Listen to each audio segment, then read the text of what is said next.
ठाणेकरांसाठी आनंदाची बातमी. उपमुख्यमंत्री एकनाथ शिंदे यांनी ठाणेकरांना मोठं गिफ्ट दिलंय.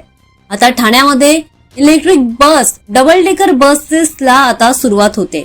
ठाणे शहरात आजपासून पहिली इलेक्ट्रिक डबल डेकर बस सेवा सुरू झाली आहे.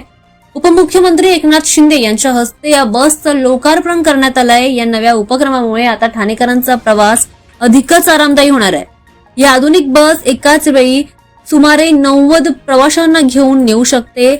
त्यापैकी 65 प्रवाशांसाठी बसण्याची व्यवस्था आहे, तर उर्वरित प्रवासी हे उभं राहून प्रवास करू शकतात. सध्या ही बस 3 हातनाका ते गायमुख या मार्गावर धावणार आहे. महत्वाची गोष्ट म्हणजे या नवीन डबल डेकर बससाठी आता प्रवाशांना अतिरिक्त भाडं द्यावं लागणार नाहीये. तिकीट दर या आधी जसा होता पूर्वीप्रमाणेच ठेवण्यात आलेला आहे.